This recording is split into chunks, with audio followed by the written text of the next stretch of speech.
일본군 위안부를 성노예라고 부르는 건 사실에 반하기 때문에 쓰면 안 된다. 이런 점을 2015년 12월 한일 합의 때 한국 측하고 확인을 했다. 일본 외무성이 올해 외교청사에서 이런 주장을 했죠. 팩트체크 해본 결과 아베 내각이 2015년 한일 위안부 합의 내용을 엉터리로 해석을 했고 이걸 일본 국내 정치에 꾸준히 활용해온 걸 확인할 수 있었습니다. 이가혁 기자와 따져보겠습니다.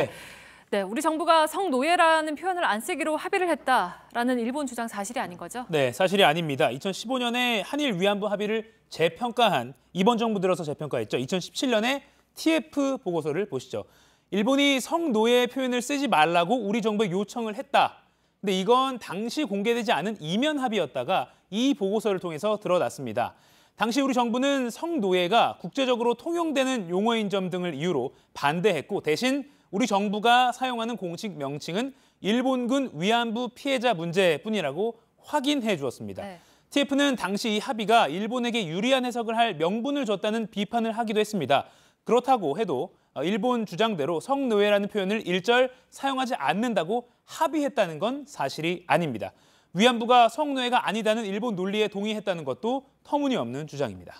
네. 그러니까 강제로 동원이 돼서 노예 같은 생활을 한 성범죄가 있었다라는 게 위안부 문제의 본질인 거잖아요. 근데 이제 우리 외교부가 일본의 이런 주장을 받아들였다는 거는 매우 심각한 문제 아니겠습니까? 그렇습니다. 합의 과정을 비판적으로 재검토한 TF도 당시 우리 정부가 성노예 표현을 사용하지 않기로 약속한 것은 아니다 이렇게 보고서에 명시했습니다. 네. 게다가 우리 정부가 이 위안부 피해자 또 성노예 뭐 이런 용어를 언제 어떻게 써왔느냐는 사실 이 한일 위안부 합의와는 크게 관련이 없습니다.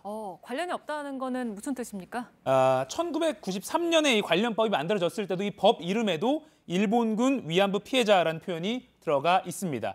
이후에 아시아 여러 국가단체들이 일본군 위안부라는 용어로 통일하기로 결정했습니다.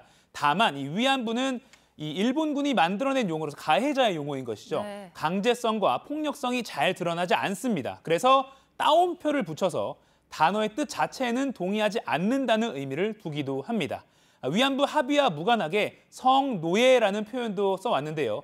여성가족부는 일본군 위안부란 위안소에 강제로 동원돼서 일본군의 성노예 생활을 강요당한 여성이라고 정의를 했습니다.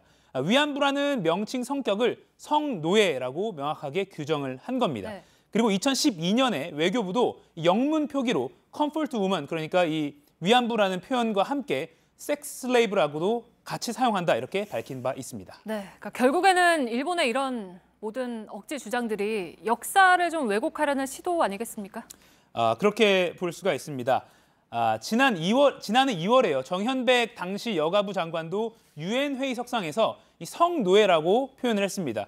그러자 5일 뒤에 바로 일본 측이 반박을 했는데 이번에 논란이 된 이 외교 청서에 나온 문구와 똑같습니다. 네. 이 성노예라는 말은 사실에 반함으로 사용해서는 안 된다. 한일 간 합의 시에 한국 측이 모두 이렇게 확인해줬다. 이렇게 표현을 했습니다.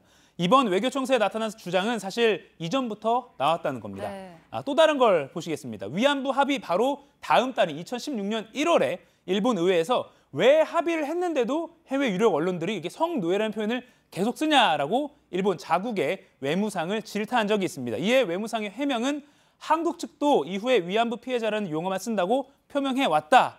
역시 이 외교 청서 내용과 거의 같은 내용입니다. 이 성노예는 1996년에 유엔 보고서에 등장한 이후에 국제무대에서 줄곧 쓰이고 있습니다. 하지만 일본 정부는 2015년 위안부 합의로 성노예 인식을 없애는데 효과가 있었다. 이런 식으로 자국 정치에 활용을 해온 겁니다.